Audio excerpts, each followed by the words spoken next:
Gênesis capítulo 1, versículo 1. Abre comigo aí.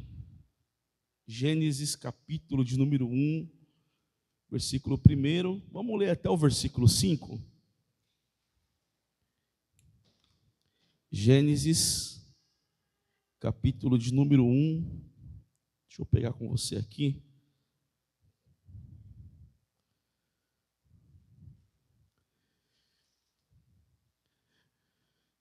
Vai dizer assim: no princípio Deus criou os céus e a terra.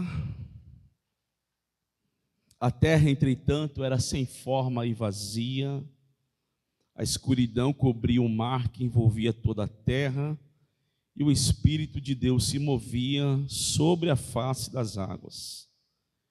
Disse Deus: haja luz, e houve luz.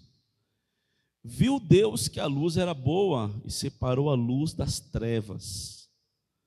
Chamou Deus a luz dia, e as trevas chamou noite. Houve então a tarde e a manhã, o primeiro dia. Depois disse Deus: haja entre as águas um limite para separá-las em duas partes. Fez, portanto, Deus o firmamento e separou as águas estabelecidas abaixo desse limite das que ficaram por cima, e assim aconteceu. E Deus ao firmamento deu o nome de céu. A tarde passou e raiou a manhã. Esse foi o segundo dia. Então disse Deus: que as águas que estão sob o céu se reúnam num só lugar, a fim de que apareça a parte seca. E assim aconteceu. Deus outorgou o nome de terra à parte seca, e a massa das águas que se haviam ajuntado, ele chamou de mares, e observou Deus que isso era bom. E determinou que a terra seja coberta com todo tipo de vegetação, plantas que deem semente, e árvores cujos frutos produzam sementes, conforme suas próprias espécies, e assim aconteceu. E assim a terra fez brotar toda a vegetação, ervas que dão sementes, segundo sua espécie, e árvores que produzem frutos, cujas sementes estavam neles, de acordo com as suas espécies, e observou Deus que isso era bom. Passaram-se a tarde e a manhã, esse foi o terceiro dia. Declarou Deus: haja luminares no firmamento do céu, a fim de separar o dia da noite, e sirvam eles de sinais para definir as estações, dias e anos. E que sejam também luzeiros nos céus para iluminar toda a terra. E assim aconteceu. Deus fez 2 grandes luzeiros, o maior para governar o dia e o menor para regular o andamento da noite, e formou também as estrelas. Deus colocou todas essas luzes nos céus, a fim de iluminarem toda a terra, para dirigirem o andamento do dia e da noite, e fazerem entre a luz e a escuridão. E observou Deus que isso era bom. Passaram-se a tarde e a manhã, esse foi o quarto dia. Disse Deus também: fervilhem as águas, um fervilhar de seres vivos, e que as aves voem acima da terra, sob o firmamento do céu. E assim aconteceu. Dessa forma Deus criou os grandes animais aquáticos e os demais seres vivos que povoam as águas, em conformidade com as suas muitas espécies, e todas as aves, também de acordo com as suas espécies. E observou Deus que isso era bom. Então Deus os abençoou, declarando: sede fecundos, multiplicai-vos, enchei as águas dos mares, e que também as águas se multipliquem na terra. Passaram-se a tarde e a manhã, esse foi o quinto dia. E disse Deus: que a terra produza seres vivos, segundo as suas espécies, rebanhos domésticos, animais selvagens, de todos os demais seres viventes da terra, cada um de acordo com a sua espécie. E assim aconteceu. Deus fez, portanto, todas as feras selvagens, segundo suas espécies, os rebanhos domésticos, conforme suas espécies, répteis e todos os animais, seres vivos, cada qual de acordo com a sua espécie, e observou Deus que isso era bom. E Deus determinou: façamos o ser humano à nossa imagem, de acordo com a nossa semelhança, dominem eles sobre os peixes do mar, sobre as aves do céu, sobre os grandes animais e todas as feras da terra, e sobre todos os pequenos seres viventes que se movem rente ao chão. Portanto, Deus criou os seres humanos à sua imagem, a imagem de Deus os criou, macho e fêmea os criou. Amém, irmãos? Até aqui só. Vamos voltar aqui para nossos slides aqui. Vamos. Opa.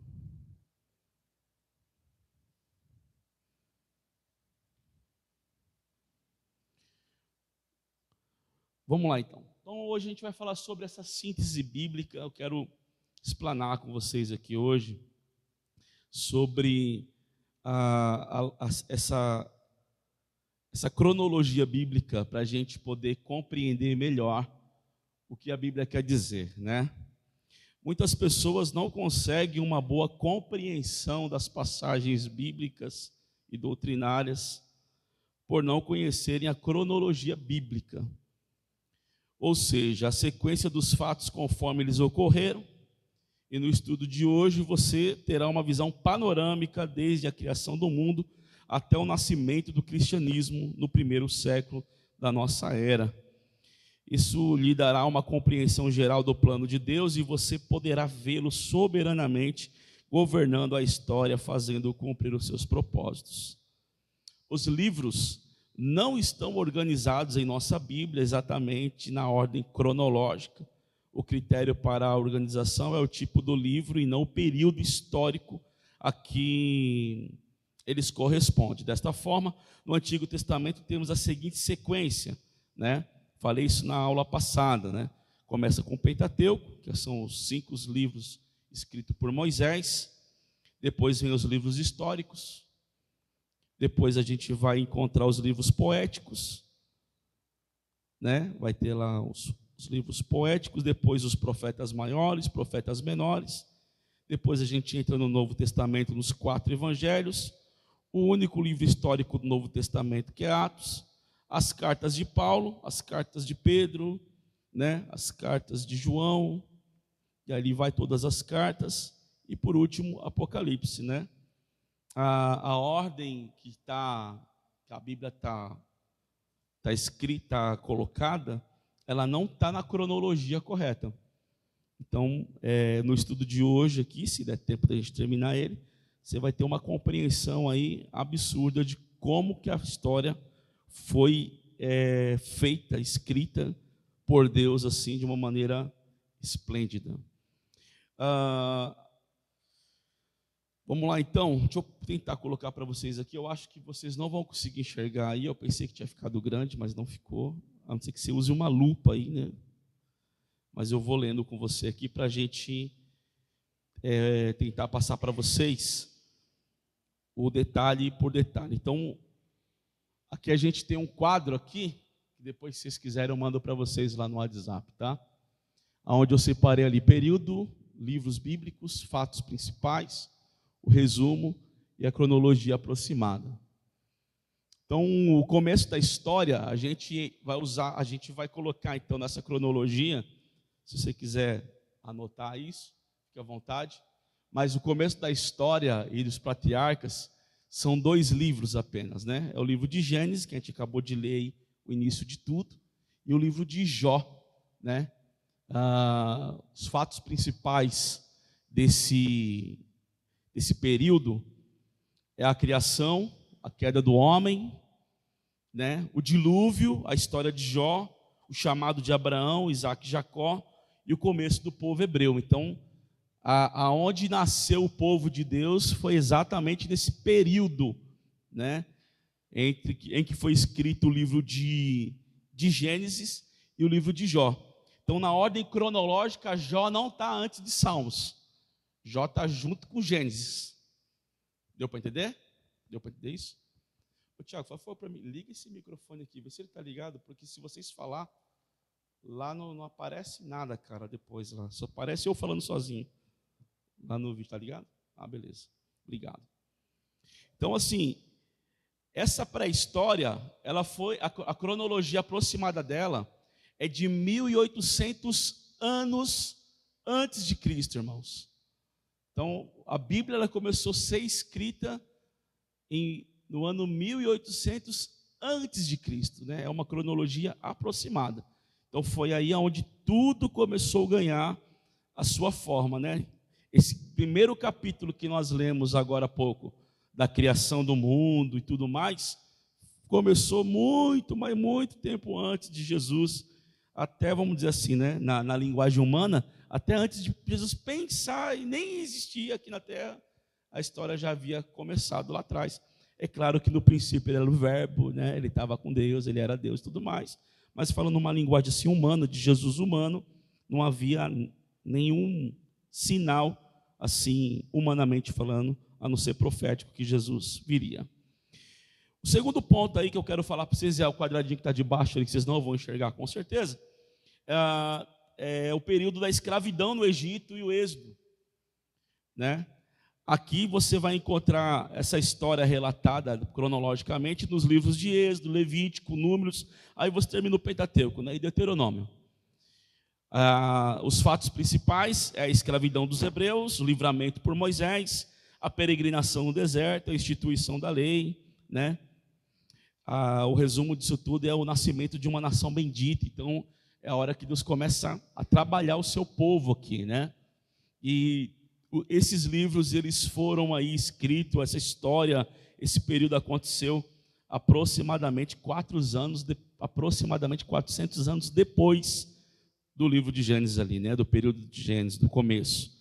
Então, no ano 1400 aproximadamente, antes de Cristo, foi quando esses livros começaram a ser desenvolvidos, a história começou a acontecer nesse período. Depois desse aí vem a conquista de Canaã e o tempo dos juízes. Aí você vai encontrar essa história escrita exatamente no livro de Josué, Juízes, Ruth e 1 Samuel. Né? Josué, Juízes, Ruth e 1 Samuel, né? Onde vai falar sobre a tomada de Canaã, que Deus fala com Josué, né? Seja forte, corajoso, tal. É onde Deus impulsiona Josué a assumir a liderança e partir para cima, né? Vai falar sobre os altos e baixos também no tempo dos juízes. Depois eu vou entrar em algumas coisas bem interessantes com vocês aqui sobre esse tempo aí, né? Então, assim, foi um resumo disso tudo. É um tempo de conquista, é um tempo de guerras e de muita confusão. Esses livros aí, eles aconteceram aproximadamente no ano 1050 antes de Cristo, ou seja, depois de 350 anos aproximadamente aí do período do Êxodo, né, da escravidão, foi onde começou a acontecer isso aí. Próximo quadradinho ali embaixo, vamos falar sobre o estabelecimento do reino de Israel. E aqui é onde Deus começa a tratar muitas coisas. Os livros aqui são 2 Samuel, 1 de Reis, né? Crônicas, 1 Crônicas. Na verdade, aqui o 1 Reis, para esse período, é só do capítulo 1 ao capítulo 10. Né? Depois, Reis já vai entrar em outras coisas. Vai entrar aqui também 1 Crônicas, 2 Crônicas também, do capítulo 1 até o capítulo 9 apenas. Você vê como a Bíblia está bem assim dividida? Ela não está assim, se você pegar para ler, que nem eu vejo o pessoal falando, vamos começar a ler em Gênesis, vamos terminar, e a pouco você não vai entender nada. Por isso que muita gente não entende nada da Bíblia, né? Porque ela está toda misturada, aí você fica, meu Deus, onde está o quê? Aí hoje o pastor está trazendo para vocês detalhado, onde está cada parte para você aqui, então pega aí. Então, Crônicas, 2 Crônicas que eu falei, é do capítulo 1 até o capítulo 9 só, né? Salmos, Provérbios, Cantares e Eclesiastes também entram nesse período de estabelecimento do reino de Israel. Onde vai estabelecer a monarquia, né? O ministério de Samuel, o reinado de Saul, o reinado de Davi, de Salomão, a construção do templo, e aí vai. Isso aí aconteceu aproximadamente no ano 930 antes de Cristo. Você vai vendo que a palavra de Deus, a Bíblia, a história, Deus foi desenvolvendo ela com o tempo. O tempo foi passando e Deus foi desenvolvendo tudo o que Deus queria que tivesse para a gente aqui. Amém até aqui, queridos? Hã? Eu mando lá depois lá. Não, eu mando lá depois lá para vocês, tá bom? Vou mandar só para quem veio na aula, irmão. Quem não veio, não vou mandar, não. Depois eu vou pegar o nome de cada um aí para mandar em particular. Vamos lá. Depois a gente vai pegar aqui uma parte do reino dividido. Aqui, gente, é onde faz aquela confusão na mente, quando começa a ter reino do norte, reino do sul, né, onde tem o rei de Judá. O reino de Judá começa a partir daqui, ó. Rei de Judá, rei de Israel, começa a partir desse período. É onde o reino se divide, exatamente por causa dos filhos aí de Salomão. Então vamos lá, reino dividido. Entre a primeira Reis do versículo do capítulo 11 ao capítulo 22, entre o capítulo de todos os capítulos de segunda Reis, segunda Crônicas do 10 até o 36, o capítulo, Isaías, Jeremias, Lamentações, Ezequiel, Oséias, Joel, Amós, Obadias, Jonas, Miqueias, Naum, Abacuque, Sofonias, né? Então, tudo isso aqui que eu acabei de falar agora, onde vai falar sobre essa divisão do reino, onde começa a estabelecer esses dois lados, do norte, do sul, né? Então, depois, aqui, nisso tudo também entra divisão do reino, entra apostasia, entra o cativeiro do povo. Então, é muita história para você parar e entender. Isso aqui tudo começou a ser escrito, Deus começou a desenvolver isso no ano aproximadamente 540 antes de Cristo. Tá ok? Depois vem o período da restauração. E no período da restauração você vai falar sobre os livros de Esdras, Neemias, Esther. Onde foi aparecer Esdras aqui? Onde foi aparecer Neemias, Esther? Olha lá, Daniel, Ageu, Zacarias e Malaquias, né? É o retorno dos judeus e a reconstrução de Jerusalém. Então, você vê quanta coisa passou, né? E aí se você começa a ler assim, você fala, meu Deus, é o que aconteceu. Depois lá aconteceu, não vai vir esse balaio de gato, né? O pessoal não entende nada, fica perdido. Então, essa restauração, ela começou a acontecer aproximadamente no ano 440 antes de Cristo. Tá bom, queridos? Depois disso, eu não sei se vocês sabem, né? Se vocês sabiam, provavelmente os mais estudiosos da igreja aí, da sala, devem saber, mas houve um período de silêncio bíblico, né? É exatamente aquela parte branca entre o Novo Testamento e o Velho Testamento. Isso, é o período de silêncio bíblico. Foi um período onde Deus se calou com o povo por 400 anos, queridos. Imagine, 400 anos sem ouvir Deus falar uma palavra, né? A gente fica uns dias, já fica todo maluco, todo doido, né? Já fica querendo desviar, né? A pessoa perde 2 cultos, já desvia no terceiro, né? Imagine, 400 anos foi um período de silêncio aí. E logo depois disso, a gente entra no período onde começou então a vida de Cristo, né? Começou aqui então a reencarnação não, misericórdia, encarnação de Cristo, né? Onde os evangelhos vai relatar isso para nós, Mateus, Marcos, Lucas e João. Aqui vai falar exatamente sobre o ministério de João Batista, o ministério de Jesus, né? Vai mostrar para nós, e isso aí já aconteceu no ano 29 depois de Cristo aqui. E aí o último período, que é o que a gente vai estudar também, é o período da igreja primitiva, né? Foi o nascimento da igreja. Aí isso entra o livro de Atos, 1º e 2º Coríntios, Gálatas, Éfeso, Filipenses, Colossenses, 1º e 2º Tessalonicenses. Aí vai todo o Novo Testamento aqui, onde vai relatar para a gente. Então, se tem uma coisa que está correto aqui cronologicamente, é o Novo Testamento. O restante tem todas as partes aí onde eu passei para vocês. Ok, irmãos? Amém até aqui? Vamos começar a debulhar tudo isso então que eu acabei de falar? O começo da história é os patriarcas. Então o livro de Gênesis faz jus ao seu nome porque conta a história da criação e dos começos. né? Então, ou seja, neles estão a semente da história, está aqui. Então, tudo começa lá em Gênesis com os patriarcas. Então, por que Abraão é tão importante na Bíblia?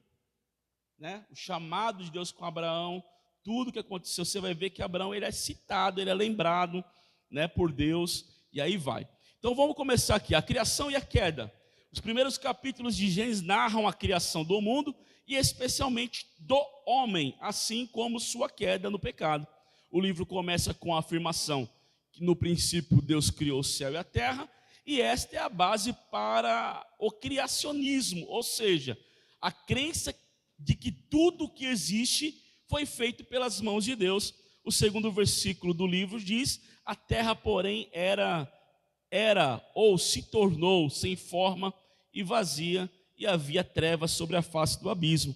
Muitos sugerem que há um intervalo longo de tempo entre esses dois relatos. O versículo 1 falaria de uma criação anterior ao homem, que teria sido destruída ou deformada pela precipitação de Satanás no planeta. Isso poderia explicar os fósseis que a arqueologia apresenta hoje. Deus, no verso 2, teria reordenado a terra e teria criado tudo conforme a narrativa. É uma possibilidade, mas o fato é que o Senhor criou o homem, deu-lhe uma ordem e foi desobedecido, e aqui está o princípio. Então vamos lá, a criação e a queda. Deixa eu explicar um negócio para vocês aqui, gente. Muita gente, muitas vezes assim, geralmente quando a pessoa ela é muito curiosa, eu gosto de pessoas curiosas até um certo limite, porque de um limite para frente, a curiosidade pode ser prejudicial para algumas coisas. Então vamos lá. Muita gente confunde o que é bíblico com mitologia, tá? Então, mitologia, a palavra está falando, né? Mito, né? Vocês entendem o que é mito, irmãos? Tá, legal. Então, isso, muito bem, Flávia, né? Mito é uma história, pode ser uma ficção, como pode ser uma verdade. Por exemplo, gente, eu assisto um programa no Discovery chamado Em Busca do Pé Grande. Eu sou mó curioso para ver se vai aparecer um pé grande. A Juliana fica tirando sarro de mim. Eu falo, será que vai aparecer? E os caras ficam lá, apareceu o negócio. Eu falo, pô, será que vai achar o pé grande agora? Até onde sabemos, o pé grande é uma mitologia, né? Então existe muita coisa que não há de ser revelada a nós não vamos descobrir. Não vai ter ninguém que vai conseguir falar, provar para você o que aconteceu. Porém, biblicamente falando, quando a gente pega o primeiro versículo, no princípio criou Deus os céus e a terra, onde nós lemos, nós vamos ver que então havia algo formado. Deus não criou? Sim ou não? Deus criou. Aí alguns historiadores, né? Aí eu entro na parte onde falo sobre mitologia, onde o pessoal estuda mais, diz que quando Satanás é expulso do céu, quando ele cai, ele rebenta com a terra inteira, acaba com a terra toda, né? Então aqui, quem aqui de vocês acredita que teve um dinossauro aqui na terra por um tempo? Levanta a mão, só para me ver, se é só eu que penso assim, gente. Quem acredita em dinossauro? Levanta a mão para me ver, vai. Acredita no dinossauro? No Rex? Não acredita? Quem não acredita, levanta a mão para me ver. Quem não acredita em dinossauro? Ó, tá bem dividido, gente. Tá bem dividido, né? Tá bem dividido, de ter dinossauro e não ter dinossauro. Então, assim, quando a gente compreende que pode ter acontecido, a gente fica perguntando, cadê? Né? Jurassic Park é só um filme. Então, é o quê? É uma mitologia. Não dá para saber. Ah, mas encontraram um osso, tal. Aí a gente vê por aí os fósseis. Então, diz aí os historiadores que quando Satanás cai com uma terça parte dos anjos, eles explodem toda a terra que estava criada. E aí no versículo 2, Deus começa de novo. Aí você vai ver que o Espírito de Deus pairava sobre a face das águas, está ali. O versículo 3, Deus começa a recriar a terra. Então, irmãos, mais uma vez eu vou dizer, tá? Pelo amor de Deus, entenda. Isso que eu estou falando aqui é algo da mitologia, tá bom? Então não traga como não tem como trazer isso como uma verdade. Você escolhe acreditar ou não, vai de você. Mas pelo que está escrito, é isso aqui, tá ok? Então, nessa queda, então é onde Deus ele mostrou para nós que ele criou tudo. E aqui também Deus criou o homem, Deus criou a mulher. E aqui vem um outro problema, que o homem nesse período ele peca contra Deus, e aonde a morte também chega. Então é um período onde Deus trabalhou com o povo, com o homem, trabalhou com a terra, desbravou tudo, deixou tudo bonitinho, era só dar andamento no processo, e o homem infelizmente acabou falhando, tá ok? Então esse período da criação e da queda não tem assim muito o que ficar falando, muito o que explicar, mas a única parte que eu queria comentar com vocês era exatamente essa. Então há um conceito de que houve uma terra antes dessa, e ela foi destruída quando Satanás caiu, tá ok? Amém até aqui, irmãos? Perguntas? Posso continuar? Amém, então. Obrigado pela sua resposta. O começo das civilizações. 2. Vamos lá. Toque ainda, no primeiro slide. Os descendentes de Adão e Eva foram se espalhando pela terra e criando civilizações. Nestas gerações, uns poucos homens buscaram a Deus, como Abel e Enoque. A maioria, entretanto, afundou-se no pecado e sua imoralidade subiu aos céus como um cheiro terrível. Então, vamos lá. Esse é um outro período dentro desse período aqui que a gente está estudando.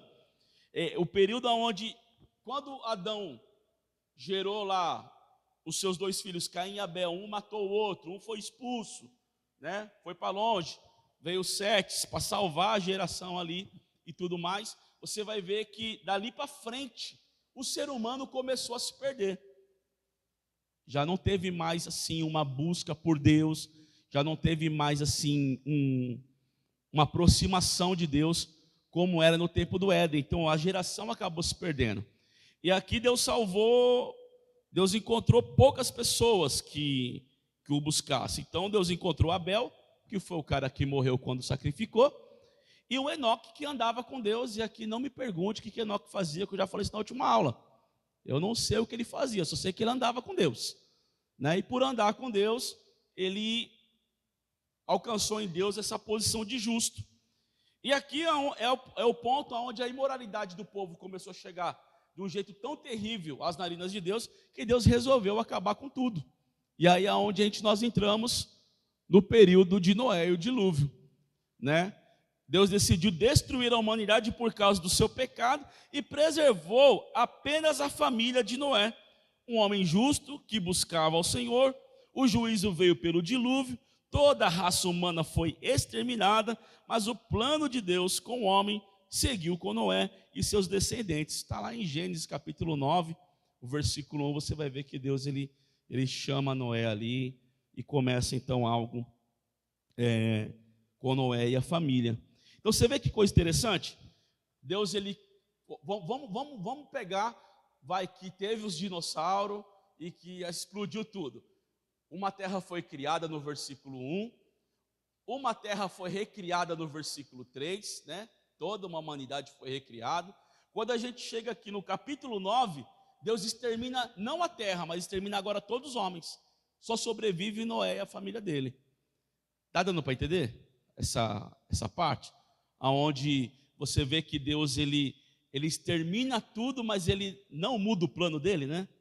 Então, tipo assim, meu plano é esse, se vocês não fizerem, né? A árvore que não dá fruto eu corto e lanço no fogo. É mais ou menos isso aqui, né? Não deu certo, caiu para a imoralidade, não quer se voltar para mim, não tem problema. Eu mato todo mundo e começo tudo de novo, né? Mas o plano de Deus ele não muda. Então, com Noé aqui foi praticamente a mesma coisa. Deus acabou com tudo, acabou com todo mundo, destruiu praticamente toda a terra com água de novo, né? E ao descer das águas, a terra foi recriada, os animais sobreviveram, Deus salvou uma família de justos, e assim a história continua.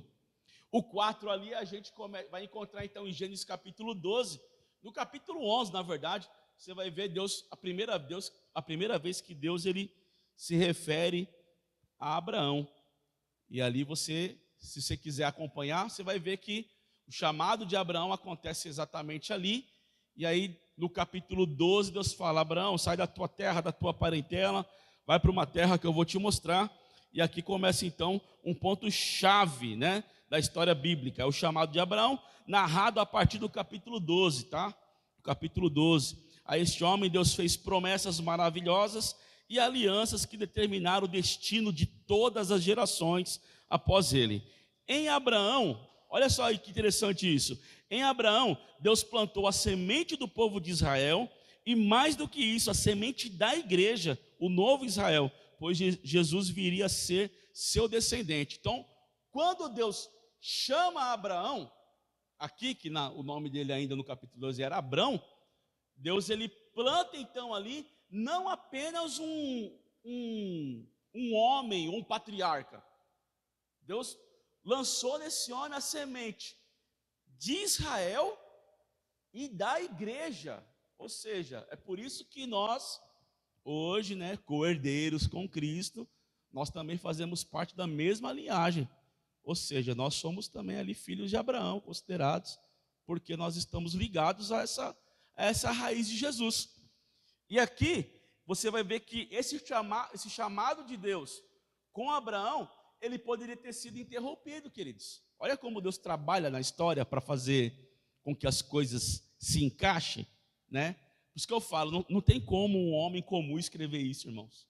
Não tem como uma pessoa comum escrever um negócio desse aqui e se encaixar com tudo lá na frente, né? É aquilo que eu estava falando na última aula. Não tem como a Bíblia se encaixa, ela se completa. Olha que interessante. Deus ele chama um homem que ele vem de uma raiz pagã, né? Ou seja, os pais de Abraão, Tera, eles eram tudo idólatra.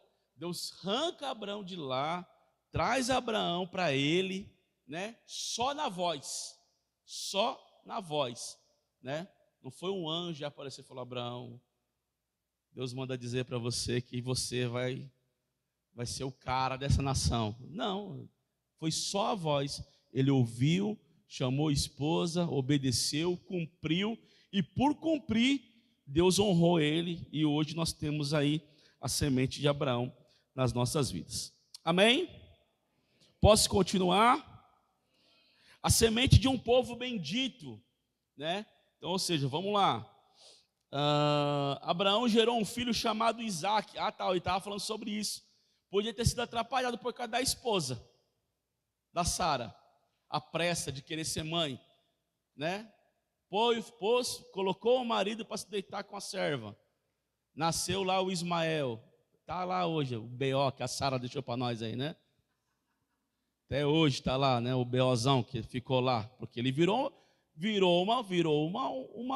uma semente que foi espalhada e está lá hoje lá, matando todo mundo e está tudo bem, fazendo um homem-bomba para cá, homem-bomba para lá e vai, né? Então, você está lá a descendência.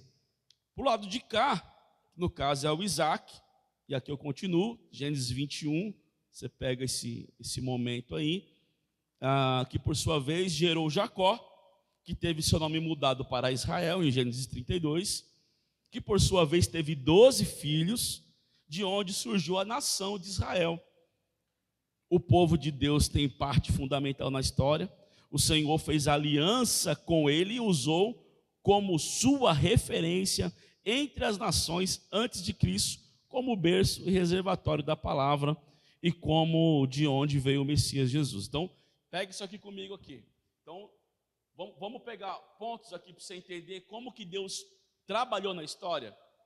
Sara, que era Sarai. Se você pegar para analisar, Sara, ela era estéril. Ela não podia ter filhos. E aí Deus foi lá e abriu a madre dela só para nascer o Isaac. Está entendendo? Isaac se casou com... Meu Deus. Me ajuda, Jesus, nessa igreja, Senhor. Isaac casou com Rebeca, queridos. Rebeca também era estéril. Olha que coisa. A mãe de Isaac era, a esposa de Isaac também era. Aí Rebeca gerou 2, né? É isso? Esaú. Ok. Jacó se tornou o filho primogênito depois que ganhou a primogenitura por causa de um prato de comida. Não é isso? Então continua a descendência com o primogênito. Presta atenção nisso aqui. Presta atenção nisso aqui. Então vamos lá. O filho que Deus escolheu de Abraão foi Isaac. Então não foi Ismael, por mais que Deus olhou para Agar e falou: fica triste não, vou dar uma descendência para vocês aí e tal, mas o negócio é lá. Né? O que eu escolhi, o meu plano foi para aquele lado. Então veio Isaac, se casou com Rebeca, ok? Rebeca gerou Esaú e... Então se a gente fosse levar pelo lado histórico, deixando o lado profético, deixando o lado da mão de Deus trabalhando, os patriarcas deveriam ser Abraão, Isaac e Esaú. Mas aí o Esaú resolveu comer. Cuidado, gente, cuidado com a comida terrena. Ela vai tirar de você os prazeres do céu. Cuidado, né? Então, trocou, o Jacó falou: o quê? Dá para cá, que eu quero. E partiu. Nessa partida de Jacó meio fugido, meio no erro, ele se encontrou com a sua esposa Raquel, foi obrigado a se casar com a Lia. Presta atenção aqui. Foi onde ele teve mais filhos, né? Foi onde ele teve mais filhos. Mas o amor da vida dele era a Raquel. E você vai ver que Raquel, ela também tinha um problema sério. Você vai ver que Raquel também, ela tinha um problema sério de esterilidade. E Deus foi lá e abençoou a vida deles. Você vai ver então que aqui nasceram dos 12 filhos de Jacó, Deus vai estabelecer nessa semente o quê? Deus vai estabelecer as 12 tribos de Israel, queridos.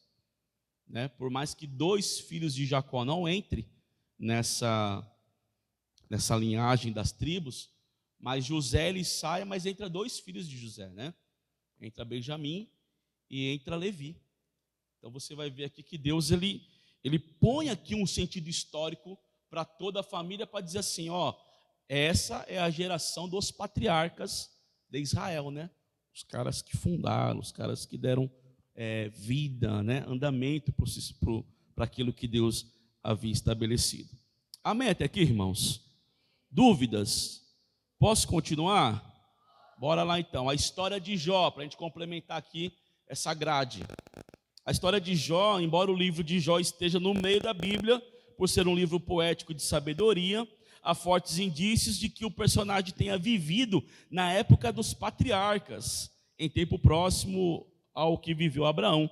Sua história demonstra que em todas as épocas os homens podiam relacionar-se com Deus, desde que ele tivessem uma revelação e o buscassem. Então, para a gente concluir essa parte aqui, essa história de Jó, por mais que ela esteja lá no meio da Bíblia, com aquilo que eu estava explicando para vocês, a Bíblia ela é separada por livros. Então ela vai começar Pentateuco, tal, e aí vai, histórico e tal, aí vai. Na cronologia bíblica, então Jó ele sobe lá para riba, do lado de Gênesis ali. Amém, irmãos? Maravilha, então. Não tenho muito o que falar aqui, vocês já conhecem bastante. Essa igreja, graças a Deus, é uma igreja muito bíblica, né? Então não tem por que eu ficar falando muito sobre esse livro de Jó. Vamos falar um pouquinho aqui sobre essa escravidão no Egito e o Êxodo, que é o segundo período aqui, para a gente entender.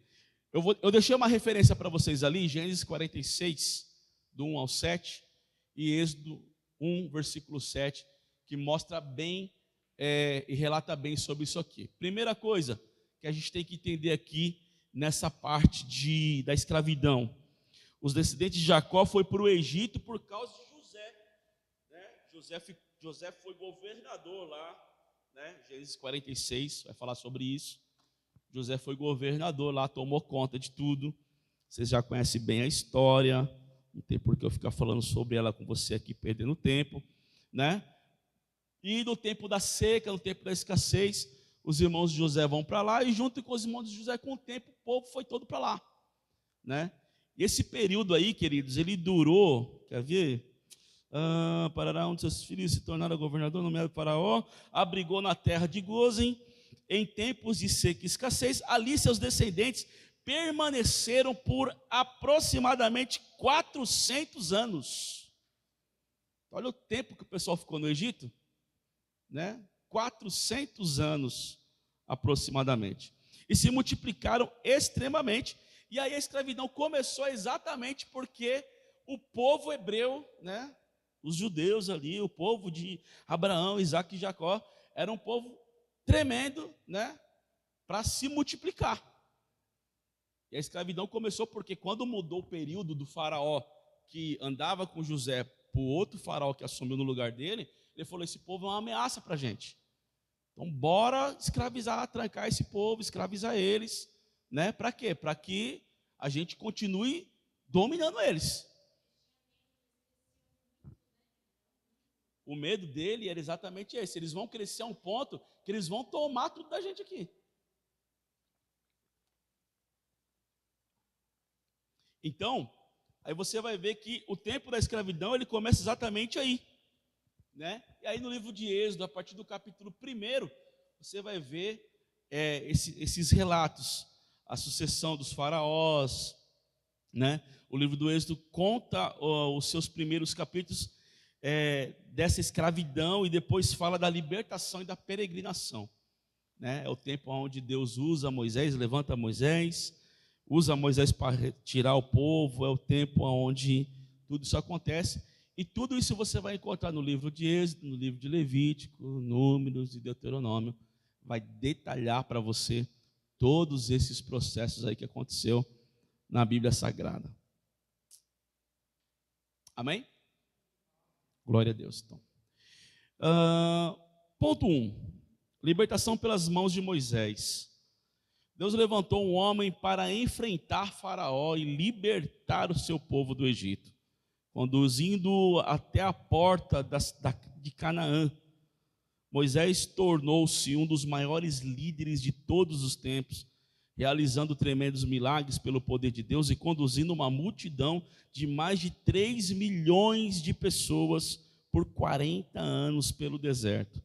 As 10 pragas da abertura do Mar Vermelho foram milagres decisivos para que os hebreus fossem livres e partissem para construir sua própria história como nação.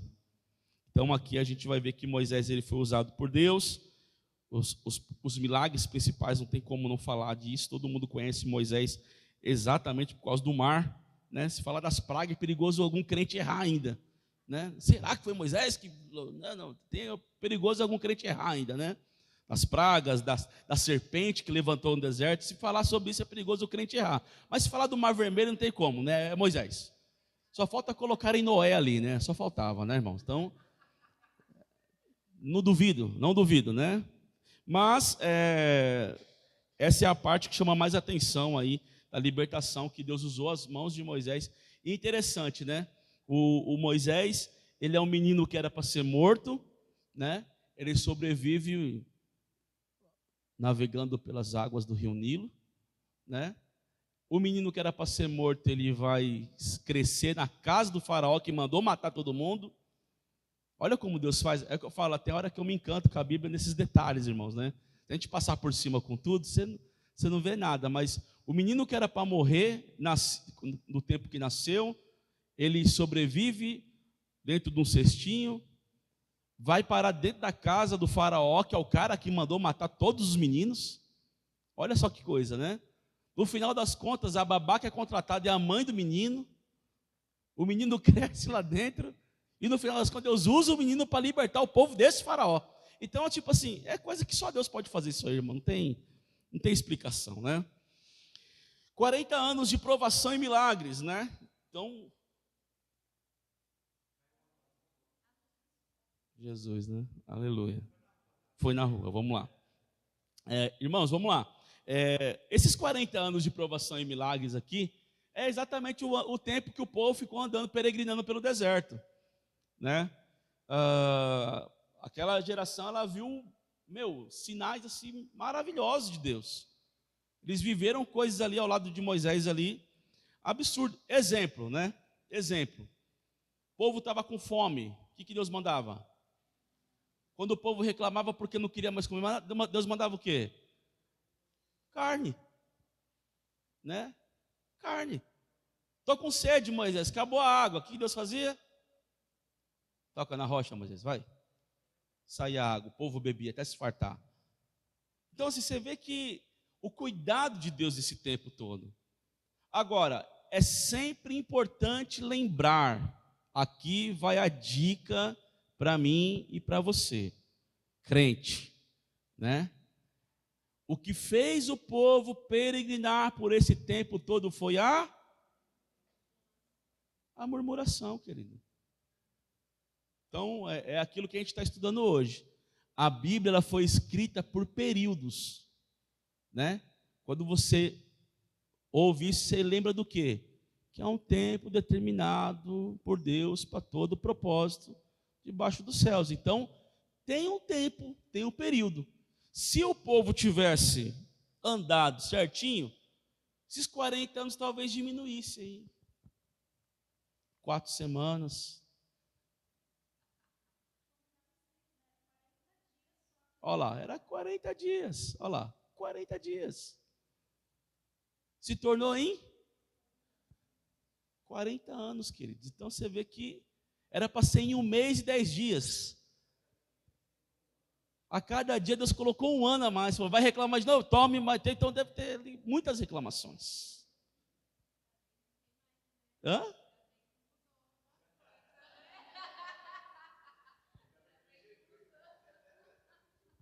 Então é um tempo onde você vê que mesmo em meio a esse período de reclamação, murmuração do povo, Deus estava fazendo o quê? Cuidando do povo ainda. Então você vê que Deus está cuidando, nós estamos reclamando. Deus está fazendo, nós estamos reclamando. Deus está alimentando, nós estamos reclamando. Deus está bebendo, nós estamos reclamando também, né? Então, tipo, você vê que isso é do ser humano, isso é do povo, gente, né? O homem é terrível, cara. O homem, para reclamar, é uma bênção, né? Está frio, a gente reclama que está frio. Está calor, nós reclamamos que está calor. Está chovendo, a gente reclama que está chovendo. Está sol demais, nós reclamamos que está sol demais. Então, assim, nós nascemos para quê? Para reclamar, né, irmãos? Então, tá aí. Nada está bom para a gente, né? Se a gente chega lá para comer vai comer um pão, a gente fala, o pão está muito branco. No outro dia, não, está muito preto hoje, né? Então, tipo, a gente é assim, né?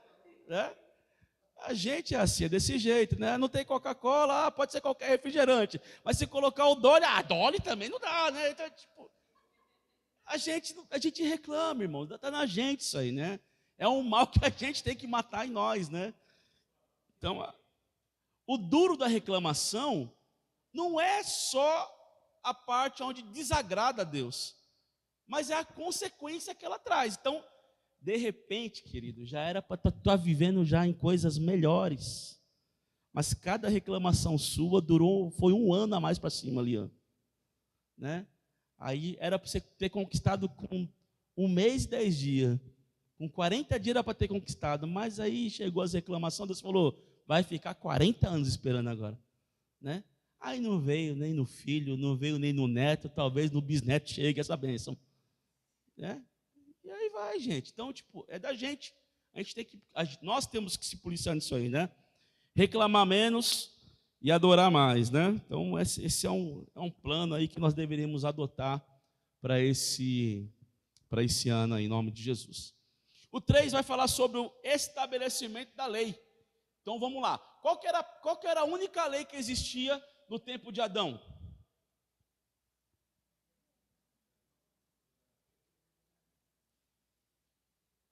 Só tinha uma lei no tempo de Adão. Qual que era? Muito bem. A única lei que tinha é, Adão, pode comer de tudo, menos o fruto daquela árvore ali. Ó.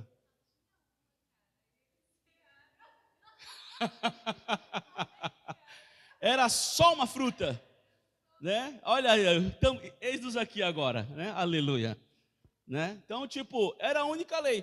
Então, você vai ver que Deus, Nossa, eu ali escrevi modaica, gente. É mosaica, viu? É mosaica, tá, irmãos? Desconsidera o erro ali, tá? Na hora da pressa digitando. Então, assim, a peregrinação no deserto, a lei ela foi estabelecida exatamente nesse tempo. É o tempo onde Moisés tinha que se retirar do meio do povo. Gente, eu falo para vocês que isso é muito sério. Lidar com gente, irmãos, é um negócio absurdo, né? A pessoa te ama hoje, te odeia amanhã, você nem sabe por que foi ainda. Né? A pessoa está do teu lado hoje, amanhã ela quer que você morra, né? Então, tipo assim, é algo assim assustador o ser humano, né? O ser humano é algo assustador, né? Não adianta estudá-lo. É coisa da minha cabeça, né? Mas coitado, Moisés sofria com o mesmo, então Moisés tinha esse período de se retirar do meio do povo. Você vai ver lá, você começa a estudar, você vai ver que Moisés ele saía, ele se retirava do meio do povo. E eu me lembro uma vez que Moisés estava já com a cabeça quente, não sabia mais o que fazer. Gente, era 3 milhões de pessoas que o homem está liderando aqui. Então imagina como é que estava esse negócio, né? Se às vezes com 50, 100, a gente já fica sabendo uma picuinha aqui, um negocinho lá, um quer matar o outro irmão ali, o outro que não quer saber de... Imagine com 3 milhões, né? Então assim, o Moisés tinha que se retirar. E em um desses momentos, foi onde Deus chama Moisés para passar para ele, falar, Moisés, é o seguinte, o negócio está meio bagunçado, cara. Se nós não colocar regra, não vai funcionar.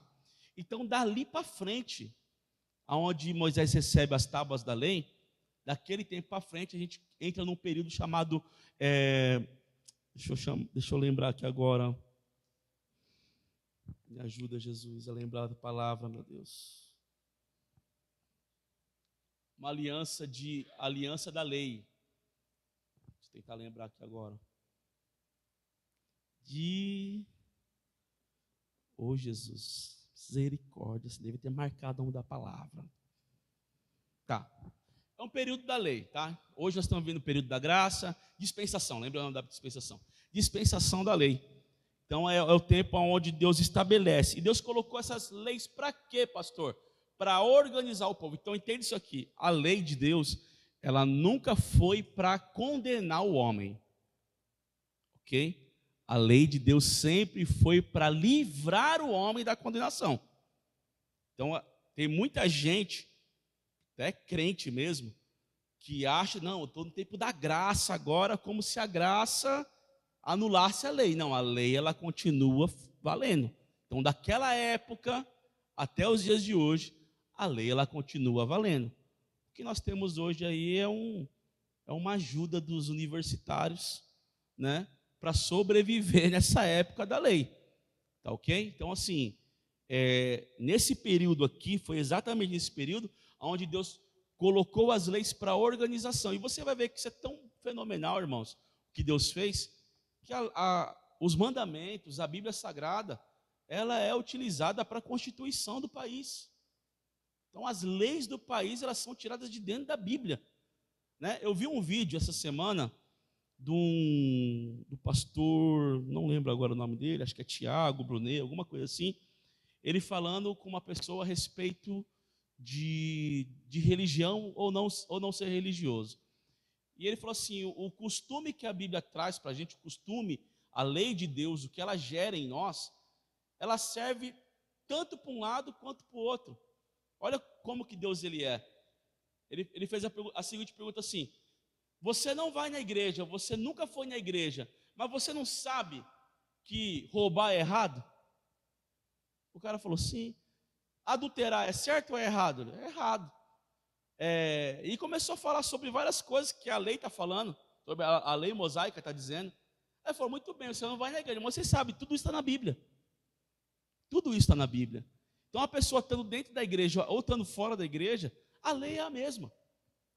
Aí entra uma separação de pessoas, aqueles que querem tentar cumprir ou cumprir, e aqueles que não estão nem aí, que veio o inferno, que lá vai ser quentinho.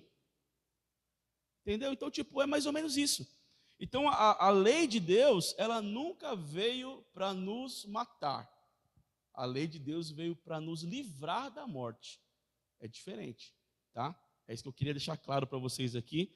E esse período aqui, onde Moisés ele fala com Deus, é onde Deus determina regras para a organização. Então, ou seja, Deus começa a organizar o seu povo, né? E aqui o Senhor começa a pegar no pé. Então, regras, leis, elas nunca foram para punir pessoas, é para livrar da punição. Amém? Vamos para mais um aqui, então, que eu quero falar com vocês sobre o livro dos Juízes. A conquista de Canaã, né? Aqui a gente entra aqui agora na parte do período dos juízes, né? Conquista de Canaã e o tempo dos juízes. Após a morte de Moisés, Deus levantou Josué como líder e ele comandou o povo na conquista da terra prometida, né? Então aqui é o período onde Moisés ele perde a salvação por causa do povo. Aquele mesmo que batia nas costas e falava assim: eu te amo, Moisés. Você é o cara. Você me arrancou de lá. É por causa desse aí que no outro dia Moisés estava. Deus olhou e falou: Moisés, tu está muito nervosinho, tu não vai entrar na terra prometida, não. Tu vai ficar para fora. Então você vê que por causa do erro dele, Deus disse para Moisés: diga, dê a ordem para a rocha, ela vai dar água. E Moisés, na raiva dele, ele bate na rocha. Foi a atitude suficiente para Deus não permitir Moisés entrar na terra prometida. Irmãos, isso para mim mostra que eu e você podemos perder o céu por causa de uma unha que você cortou errado, cara.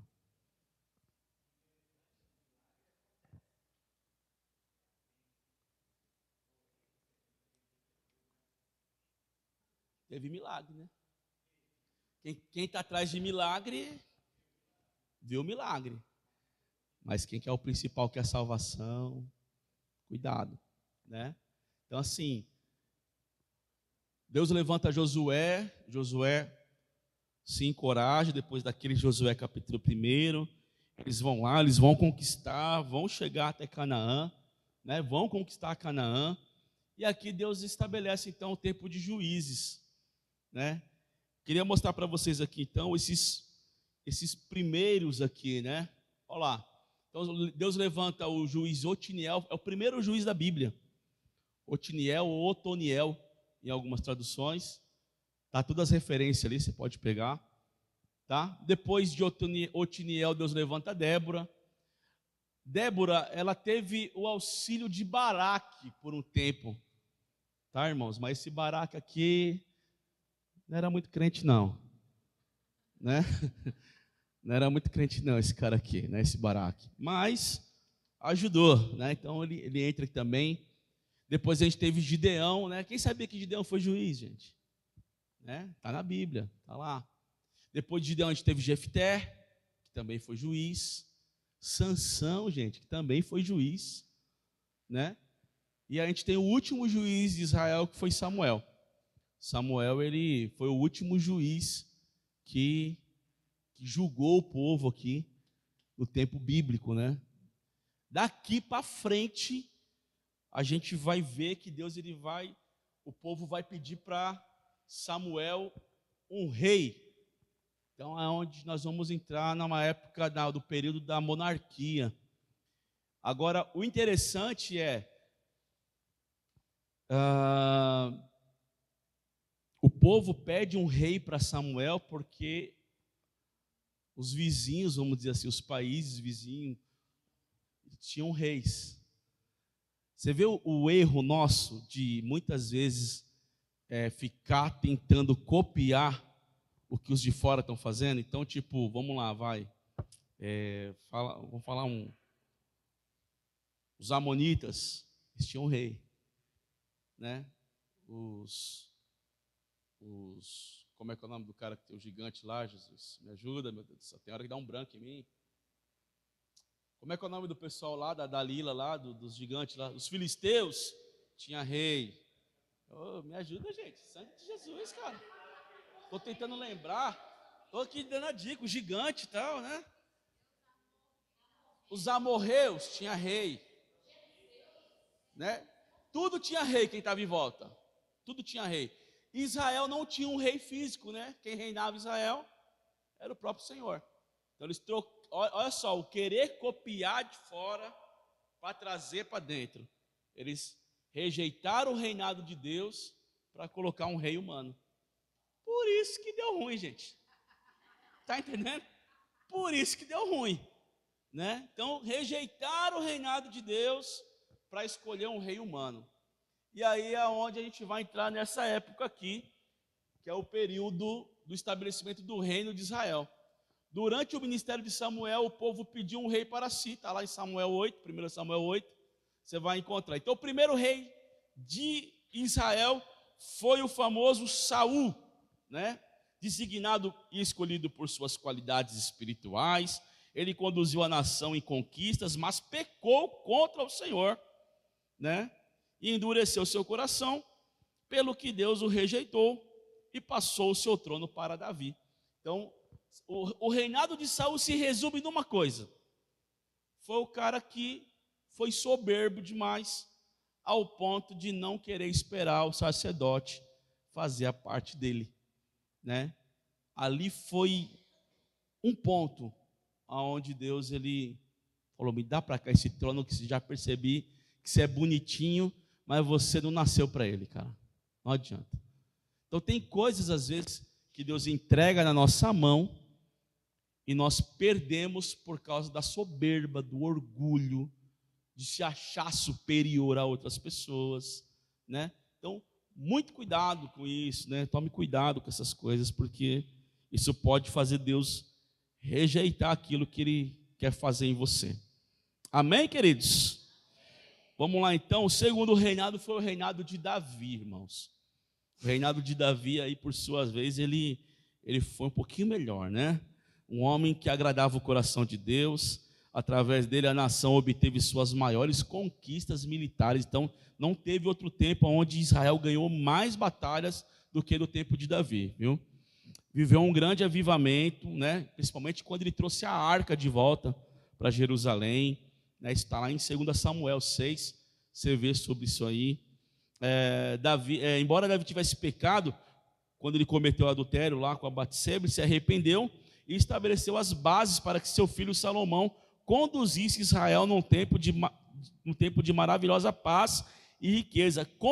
Convém também lembrar que com Davi Deus estabeleceu uma forte aliança, prometendo-lhe que da sua casa descenderia o Messias. Por isso Jesus ficou conhecido como filho de Davi.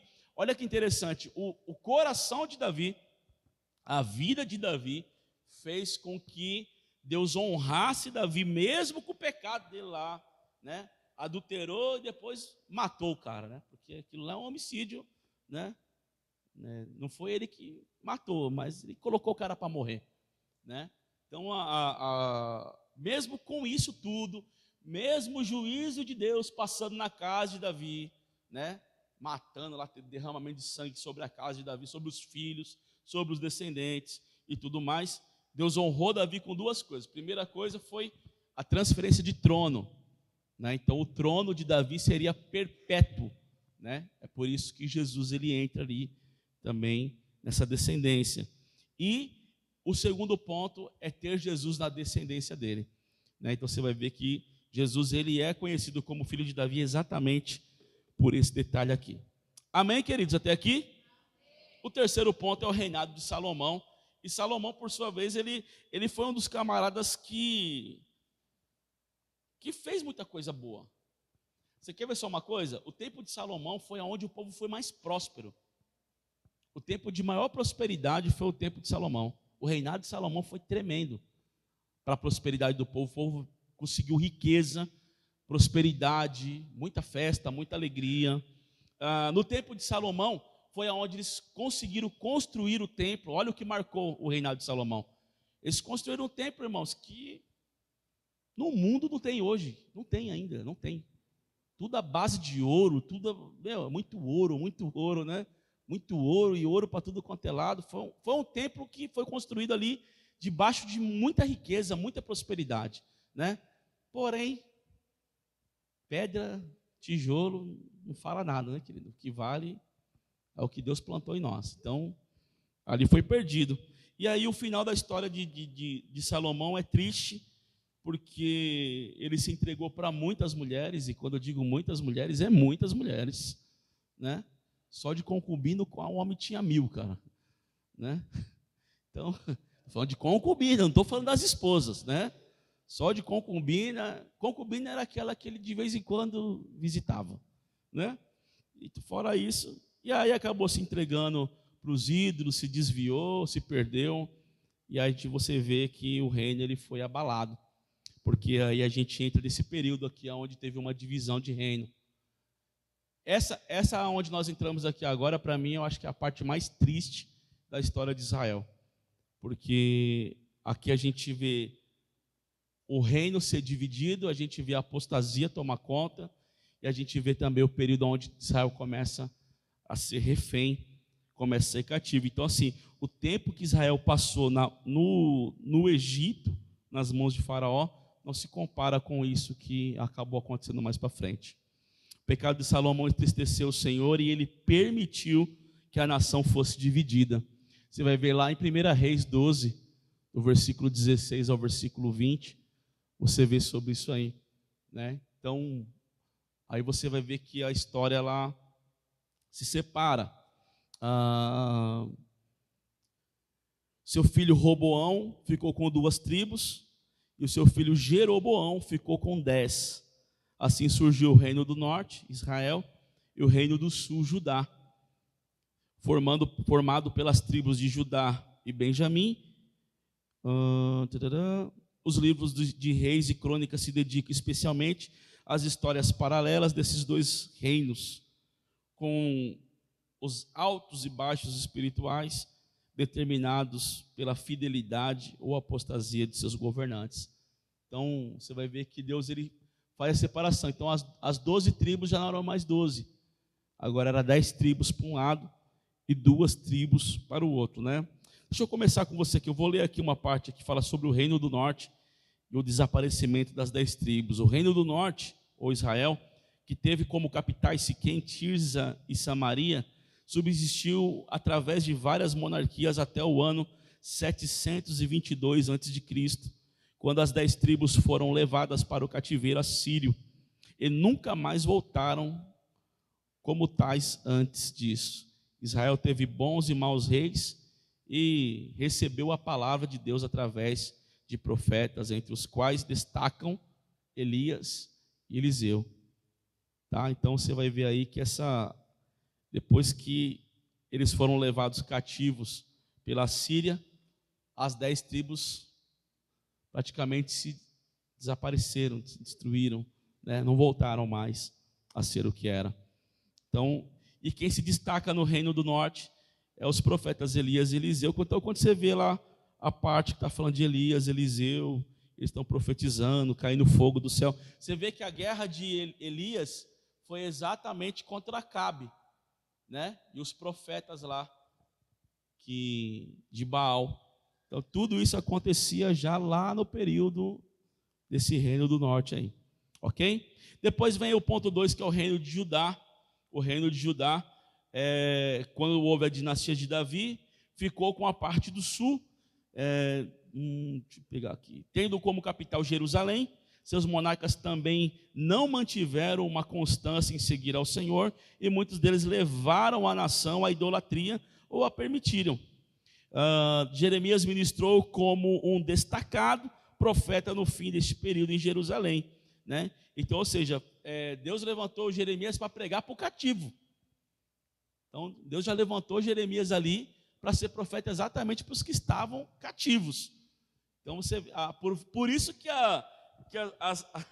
as profecias de Jeremias são todas à base de lágrima, porque o negócio é sério. Então, a apostasia, irmãos, quando ela toma conta do coração da pessoa, a pessoa ela não consegue mais ver Deus em nada. É um perigo a apostasia. Então tem muita gente que está dentro da igreja, mas ela já se apostatou faz muito tempo. Então você percebe a pessoa que ela não tem frutos, não tem mudança, não tem entrega, não tem vida em Deus mais, né? Você percebe que a pessoa ela está dentro da igreja, mas ela está morta. Não acredita mais. Então, assim, não se espantem com a história de Israel. Olha para a sua, né? Vamos olhar para a nossa. Porque tem muita gente que não está cativo em Babilônia, mas Babilônia já está dentro dela faz tempo. pessoas que às vezes estão dentro da igreja, tomando Santa Ceia. Vou falar até mais, tem pessoa que é obreiro em igreja, filho. E está aí, fica a vida toda bagunçada, todo deturbado. Por quê? Porque já se apostatou, já não acredita mais. Então corre atrás, são pessoas boas, pessoa que você bate papo legal, que tem uma boa conversa, mas já não agrega mais nada. Não tem mais nada para provocar em você de Deus, né? Então são pessoas que muitas vezes estão no meio do povo, mas já não faz parte mais, faz tempo. Então vamos tomar cuidado com isso, porque primeiro você percebe que tudo começou com uma divisão. A divisão veio a apostasia, e a apostasia trouxe o cativo, trouxe o cativeiro. Então, muitas vezes a gente pega esse caminho sem querer, né? Caminho de divisão, eu não me dou com esse, eu não faço parte disso, eu não participo daquilo, eu não quero fazer isso, não quero fazer aquilo outro. E aí Deus, ele percebe. Então, quando esse espírito de rebeldia toma conta do coração, é um problema sério. Então aqui você vai ver que Davi deixou um trono excelente, Salomão já conseguiu deturbar, perder, e os filhos de Salomão colocaram tudo a perder depois. Você vai ver Jeroboão, estuda sobre Jeroboão, estuda sobre o rei Roboão, e aí depois você volta a falar comigo. Você vai ver quem foi esses reis, né? Então foram os reis que comandaram tudo isso aqui, ó, a divisão, a apostasia, até o cativeiro. Amém, irmãos? Vamos para mais uma aqui para a gente acabar. Está quase acabando. Vamos falar um pouquinho sobre restauração. Vamos lá, o período da restauração. Os livros de Esdras e Neemias contam os detalhes do período, né? Então a gente gosta muito, né, de falar desse período aqui da restauração. Esse período durou pouco mais de 100 anos e foi marcado pelo ministério dos últimos profetas. Daniel, que anteviu a restauração ainda em Babilônia, Ageu, Zacarias e Malaquias também. Foi neste período que ocorreu a história de Esther. Lembra da Esther? Onde ela está aqui agora? Quase no final do Novo Testamento. Olha lá. Foi no período que uma judia que Deus colocou em posição de honra como mulher do rei da Pérsia, usando-a para impedir a destruição dos judeus. Então, olha só o trabalho que Deus fez para restaurar. Então, você vai pegar Daniel, Neemias, Esdras, você vai ver que todos eles vão falar sobre isso. Daniel marca porque ele fala antes de acontecer. Neemias e Esdras já falam quando está acontecendo, né? Então, é muito interessante ver como Deus ele é zeloso nisso aqui. Então, Deus avisa e depois Deus cumpre aquilo que ele falou. E aqui eu achei muito interessante também a parte da honra de Esther, né? Você vê que podia ter morrido cativeiro, Deus usou a Esther para tirar o povo de lá, para não deixar o povo morrer, né? E assim Deus trabalhou a parte da restauração de Israel. Aqui é onde vocês vão lembrar que o pastor Tiago fez lá 52 dias de oração, 52 dias de campanha, e aleluia, glória a Deus, né? E está aí, ó. Foi essa restauração aí que Deus ele trouxe para Israel. Amém, irmãos? Bora lá então. Estou correndo, gente, porque senão não dá para passar tudo não, tá? Vamos para mais um slide aqui então para você ver agora os 4 séculos de silêncio. Essa parte para mim é uma das mais interessantes. Durante 400 anos que se seguiram a restauração de Jerusalém, em que antecederam o nascimento de Jesus, Deus não levantou profeta no meio dos judeus e a Palestina foi dominada por grandes impérios pagãos na ordem persa, grego e romano. Foram 4 séculos de marasmo espiritual. Às vezes eu olho e falo, Senhor, será que nós estamos nesse marasmo de novo? Onde estão, Senhor, né? Onde estão? Você vê que esse tempo aqui foi um tempo onde o povo se perdeu, mas se perdeu de vez, né? Olha só, se você pegar para estudar um pouquinho sobre a cultura persa, a cultura grega e a cultura romana, você vai ver o tanto de ídolo que entra aqui, irmãos. tanto de coisa que destruía praticamente tudo aquilo que Deus havia implantado lá no tempo do Abraão, lá, tempo de Moisés. Tudo que veio de lá para cá foi tudo arrebentado aqui, tudo destruído. Então, olha só. E aqui você vai ver que, por exemplo, no período anterior, que era o período do cativeiro, eles tinham tudo também para se corromper, né? Mas você vai ver que Daniel não se dobrou, você vai ver que Sadraque, Mesaque e Abednego não se dobrou, você vai ver que outros não se entregaram, mas aqui, quando houve esse silêncio do céu, o povo se entregou por completo aqui. E aí é onde você vai ver que Israel estava entregue na mão de Roma, já no final, e é onde o povo estava sendo dominado por essas coisas. Então, por isso que eles estavam esperando o Messias desse tempo. Nessa época que agora eles estão esperando o Messias com ansiedade, porque eles esperavam que Jesus ele viria para resgatar o povo dos romanos. Então, assim, eles nunca viram assim o Messias como o salvador da humanidade. Eles viam o Messias como o homem que Deus ia mandar para livrar o povo de Roma.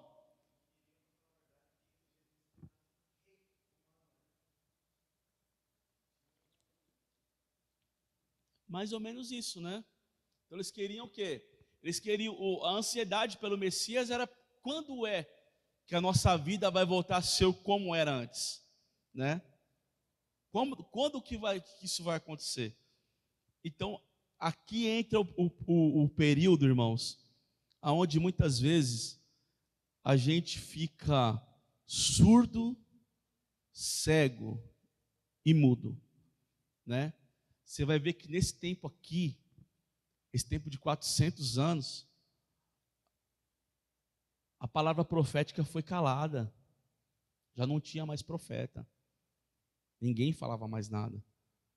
Então, por isso que o escritor colocou que foi um tempo de marasmo espiritual, né? Porque já não tinha mais profecia, já não tinha mais a voz de Deus no meio do povo, né? Deus já não fazia mais. E o povo se entregou por completo.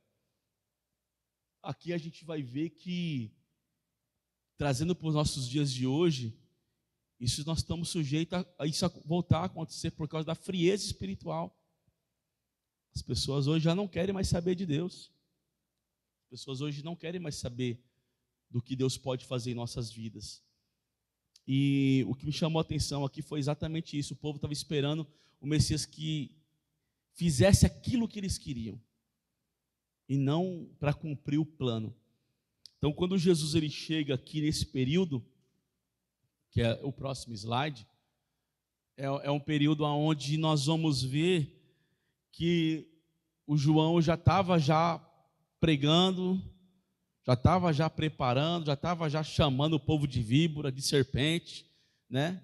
Esse era o mistério de João, né? Fazer o povo acordar, despertar para a chegada do Messias. Mas, como eu falei, volto a repetir, o povo não entendeu o que era para ser o Messias, né? A pergunta que fica para nós é: nós já entendemos o que o Messias veio fazer, né? A gente tem que se fazer essa pergunta, porque muitas vezes a gente está esperando Jesus para Jesus fazer algo para nós, né? E a visão de Jesus nunca foi fazer para nós, sempre foi fazer pelo reino de Deus. Então, quando Jesus ele morre por amor a nós, mas pelo reino de Deus. Então, esse é o ponto que o evangélico muitas vezes não gosta de ouvir e não quer participar disso. Não, eu quero que Jesus faça um milagre lá, pastor, na minha vida, na minha casa. Não, querido, mas para o milagre chegar lá, vai lá. Paga o teu preço e faça para que isso aconteça. Então, não é que Jesus não quer fazer milagre. Não, ele vai fazer milagre, mas do tempo dele, do jeito dele, da forma dele, e assim vai.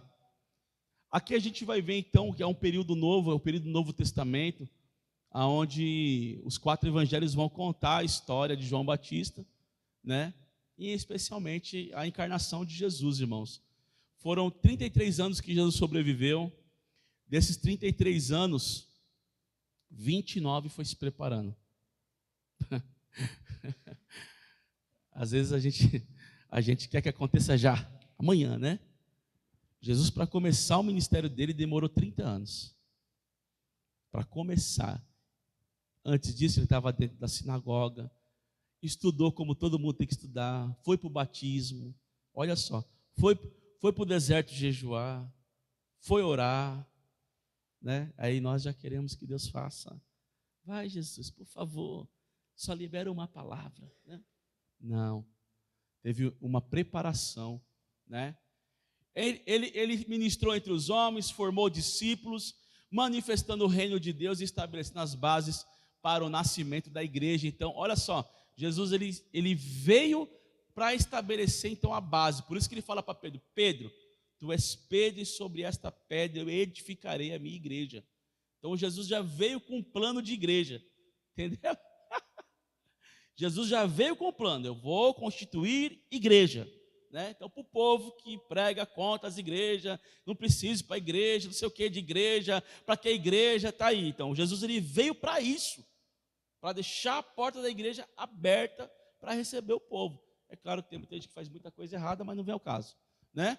Olha lá, Jesus morreu, então com a sua ressurreição, ele venceu a morte e inaugurou o tempo da graça. Então, a graça só começou depois que Jesus morreu.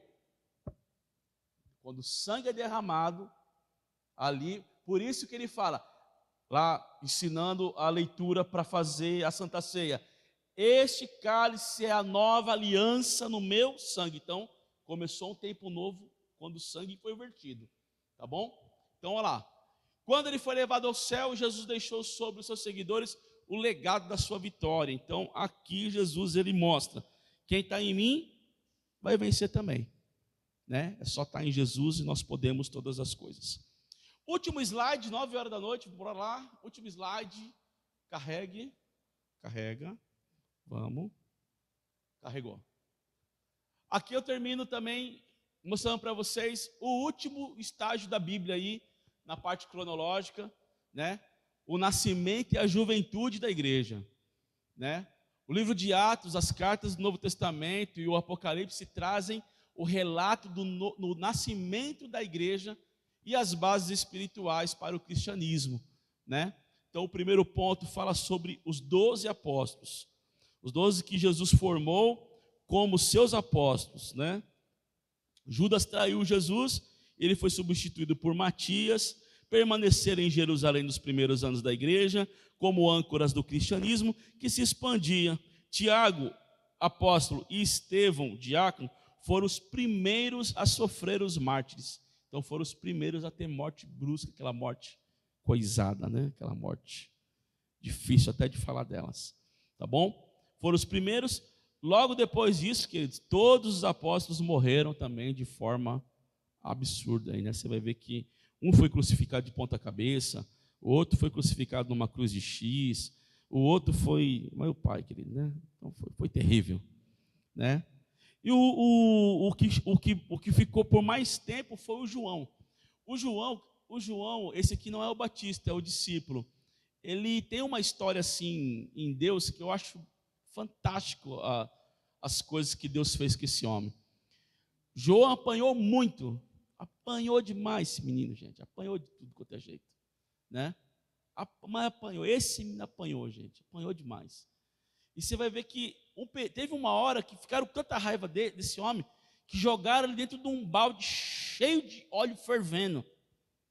Jogaram o homem lá dentro, fritaram o homem dentro do balde, arrancaram, o homem estava vivo ainda. Acho que a raiva desse rei estava tão grande com a vida, falou: joga esse cara na ilha de Patmos lá. Mas era lá que Deus queria que ele fosse, para revelar o que há de acontecer, né? Ou que de repente já está acontecendo, que é a parte do Apocalipse, né? Que é a última revelação. Por isso que João ele é considerado aí o último profeta, o último livro profético é o livro de João, tá bom? É o Apocalipse. O ministério de Paulo aqui, ele traz para nós a figura mais importante para o cristianismo, né? do primeiro século. Perseguidor da igreja, convertido em apóstolo de Cristo, em Atos 9, você vê essa história. Este homem fez grandes viagens missionárias e encheu o Império Romano com a palavra de Cristo. O foco do livro de Atos, a partir do capítulo 9, passa a ser seu ministério. Por isso sabemos tanto sobre ele. Além disso, suas epístolas tornaram-se a principal fonte teológica para doutrinas cristãs e tomam o lugar de destaque no Novo Testamento. Então, você vai ver que o Paulo, ele é aquele camarada que Deus escolheu ele, nomeou ele como apóstolo, por mais que, vamos dizer assim, que não tem uma cadeira para ele entre as 12, Deus levantou ele como apóstolo, e Paulo virou para nós, principalmente para a igreja gentílica, né, que somos nós aqui, a igreja do Brasil, que não é de Israel. Paulo, ele se tornou para nós uma referência, uma inspiração do cristianismo. Então, as cartas de Paulo, pastor, eu quero crescer mais em Deus, leia as cartas de Paulo. Pastor, eu queria saber como agradar mais a Deus, leia as cartas de Paulo. Pastor, eu queria saber como ser um cristão nesse século 21, leia as cartas de Paulo, né? Então, as cartas de Paulo, eu tinha um livro lá que eu até trouxe para cá para vender com uma dor no coração, mas ali falava sobre o ministério de Paulo. Tinha um livro que falava sobre o ministério de Paulo. Aquele livro ele é sensacional, ele é do pastor Eliseu Rodrigues. É um livro assim onde detalha passo por passo da história de Paulo. E assim, as cartas de Paulo, ela traz para a gente vida e até ânimo, gente, até ânimo, né? Tá desanimado? Não leia Salmos não, leia as cartas de Paulo, né? Vai ver lá onde foi que ele escreveu a carta para Coríntios, como foi que ele escreveu a carta para Timóteo, como foi que ele escreveu a carta para a igreja de Éfeso, né? Você começa a ver e a forma como ele se posiciona, a forma como ele escreve para a igreja. Gente, assim, Timóteo marca muito, porque é um período onde ele está ensinando um discípulo dele. Então ele nomeia Timóteo muito novo para ser pastor de igreja, tadinho de Timóteo, né? Para ser pastor de igreja logo cedo. E aí ele está sem experiência nenhuma, e Paulo está orientando ele através de cartas. Então Paulo não teve tempo para falar assim, vem cá filho, senta comigo, que eu vou fazer o seu discipulado. Não, ô Timóteo, faz assim, não deixa eles mandar na igreja não, quem manda é você, cara, ó, tal. Manda para Timóteo lá. Era assim, dentro da cadeia. E muitas vezes nós estamos aqui livres, irmão. Temos de tudo, né? O Senhor nos deu tudo, mas a gente se tranca nas nossas coisas. Tá bom? O último livro, e a gente termina aqui a aula de hoje, queridos, é o livro de Apocalipse de João. E o Apocalipse é na ordem cronológica, é o último, é aquele que está acontecendo, é aquele que vai acontecer, é muita coisa ainda. É um livro que foi escrito por João quando ele estava exilado na ilha de Patmos. E aqui esse livro ele é fruto de uma experiência sobrenatural de João. Então é algo tipo assim, Deus permitiu chegar numa ilha deserta, estou aqui preso, não tem como sair daqui, e Deus resolveu aparecer, se revelar a João e falar, João, escreve aí, meu. Tem hora que eu me faço uma pergunta, irmãos, não me leva a mal não, mas eu também tenho uma mente muito criativa às vezes. Onde foi que ele arrumou papel e caneta, cara, naquela ilha, para escrever, né? Como será que foi para escrever esses 22 capítulos? Né? Não tinha como é que fala? Um escriba junto com ele lá para escrever. Para ele, era ele sozinho. Como foi que ele escreveu tudo isso aí? Todo queimado do óleo, todo arrebentado de surras e surras que levou, todo arrebentado, punido por homens. Aí Deus toma João, leva ele para uma revelação profética como essa. Gente, e assim, é uma revelação que não é uma revelação tipo assim, ó, daqui a tanto tempo Deus vai fazer na sua vida, não. Nós estamos falando de 90 anos depois de Cristo aqui, por aí. É mais ou menos isso. Jesus, a gente fala de Jesus como há 2000 anos atrás. Só o nosso tempo aqui são 2000. O pessoal que já veio, foi embora, partiu para outra vida, sabe, Deus se desceu, se subiu, se desceu, vai saber para onde foi, mas está a revelação para acontecer ainda aí. Tem coisa, por exemplo, que foi profetizado sobre o arrebatamento da igreja. Não aconteceu ainda. Mas pode acontecer a qualquer momento, a qualquer segundo, né? Está para acontecer a chegada do anticristo. Não temos sinais deles ainda, mas já sabemos que ele está entre nós.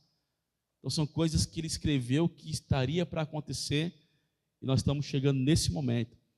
Então assim, queridos, a gente termina a aula de hoje trazendo para a nossa reflexão isso.